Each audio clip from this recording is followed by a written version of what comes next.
அன்பார்ந்த சகோதர சகோதரிகளே, இயேசுவின் நண்பர் ஆவோம் என்ற இந்த நிகழ்ச்சியின் வழியாக இந்த நாளிலும் உங்களை சந்திப்பதில் மகிழ்ச்சி அடைகிறேன். இந்த இறை செய்தியை கேட்கிற உங்களுக்கும் உங்கள் குடும்பத்தில் உள்ள அனைவருக்கும் சமாதானம் உண்டாவதாக. ஆமென். அன்பு சகோதரா, அன்பு சகோதரி, இன்றைய நாளின் தியானத்திற்காக நாம் எடுத்துக்கொண்ட இறை வார்த்தை புனித லூக்கா எழுதிய நற்செய்தி 2ஆம் அதிகாரம் 14வது இறை வார்த்தை. உலகில் அவருக்கு உகந்தோருக்கு அமைதி உண்டாகுக என்று இந்த இறை வார்த்தைகள் நமக்கு சொல்லுகின்றன. இந்த இறை வார்த்தைகளில் சொல்லப்பட்டிருக்கும் அவருக்கு என்ற இறை வார்த்தையானது பரலோக பிதாவை, தந்தையாம் கடவுளை குறிக்கிறது என்பதை நாம் முதலில் புரிந்து கொள்ள வேண்டும். தந்தையாம் கடவுளுக்கு உகந்த வாழ்க்கை வாழ்கிற மனிதர்கள் மன அமைதி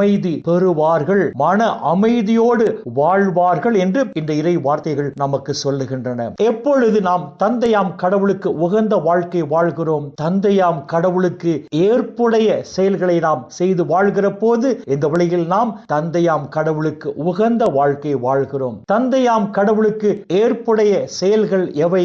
கடவுள் அனுப்பியவரை நம்புவதே அவருக்கு ஏற்புடைய செயல் என்று யோவான் எழுதிய நற்செய்தி 6ஆம் அதிகாரம் 29வது இறை வார்த்தை நமக்கு சொல்லுகிறது. ஆம் அன்பு சகோதரா, அன்பு சகோதரி, இயேசு மெசியா, இயேசு கடவுளின் மகன் என்று இயேசுவின் மீது நம்பிக்கை கொண்டு அவரை உள்ளத்தில் ஏற்றுக்கொண்டு அவரோடு இணைந்து நாம் வாழும் போது கடவுளுக்கு ஏற்புடைய செயல்களை செய்து அவருக்கு உகந்த வாழ்க்கை இந்த உலகில் நாம் வாழ்வதால் இந்த உலகில் நாம் மன அமைதி பெறுகிறோம், மன அமைதியோடு வாழ்கிறோம் என்றுதான் இந்த இறை வார்த்தைகள் நமக்கு தெளிவாக எடுத்து சொல்லுகின்றன. ஏனென்றால் நம் உள்ளத்தில் நாம் ஏற்றுக்கொண்டு வாழுகிற அந்த இயேசு அமைதியின் அரசர் என்று ஏசாயா இறை வாக்கினரின் புத்தகம் 9ஆம் அதிகாரம் 6ஆம் இறை வார்த்தை நமக்கு சொல்லுகிறது. அமைதியை உங்களுக்கு விட்டு செல்கிறேன், என் அமைதியையே உங்களுக்கு தருகிறேன் என்று ஆண்டவர் இயேசு தான் தேர்ந்து கொண்ட திரு தூதர்களை பார்த்து சொல்வதாக புனித யோவான் எழுதிய நற்செய்தி 14ஆம் அதிகாரம் 27ஆம் இறை வார்த்தை நமக்கு சொல்லுகிறது.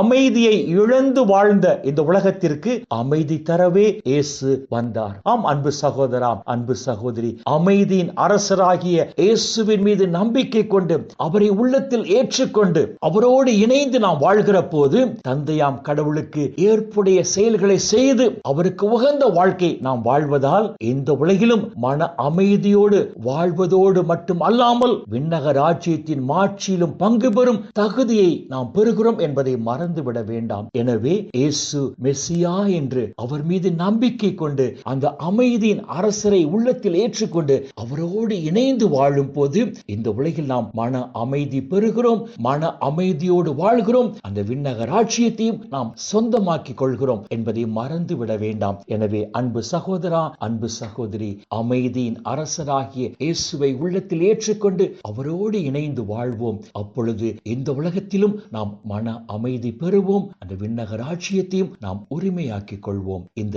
இறை சிந்தனைகளோடு நாம் ஜெபத்திற்குள் கடந்து செல்வோம். மக்களே, எங்களை நேசிக்கிற நல்ல பிதாவே, அப்பா, இந்த உலகில் இன்னும் ஒரு நாளை நீர் எங்களுக்கு சேர்த்து தந்த உம்முடைய கிருபைக்கு நன்றி சொல்லுகிறோம். அப்பா, இந்த நாளிலும் இந்த உலகில் மன அமைதியோடு வாழ வேண்டும் என்றால் நாங்கள் எவ்வாறு வாழ வேண்டும் என்று சொல்லி உம்முடைய உயிருள்ள வார்த்தைகள் வாயிலாக எங்களோடு பேசினீரே டாடி, உமக்கு நன்றி சொல்லுகிறோம். அப்பா, உம்மால் தேர்ந்து கொள்ளப்பட்டு பெயர் சொல்லி அழைப்பு பெற்ற நாங்கள் இந்த உலகில் ஒரே மகனாகிய இயேசுவை எங்கள் உள்ளத்தில் ஏற்றுக்கொண்டு அவரோடு இணைந்து வாழும் போது அப்பா, இந்த உலகில் நாங்கள் மன அமைதியோடு வாழும்படி செய்வீராக, அந்த விண்ணக ராஜ்யத்தையும் நாங்கள் உரிமையாக்கிக் கொள்ளும்படி செய்வீராக. அப்பா பிதாவே, இந்த இறை செய்தியை கேட்கிற அத்துணை மக்களையும் அவர்கள் குடும்பங்களையும் விண்ணக ஒளி பீடத்திலிருந்து தேவரீர் ஆசீர்வதிப்பீராக.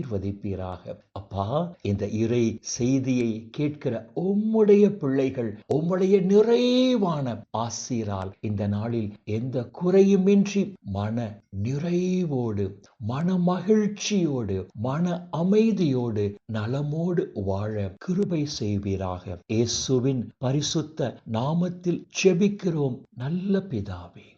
ஆமென், ஆமென், ஆமென்.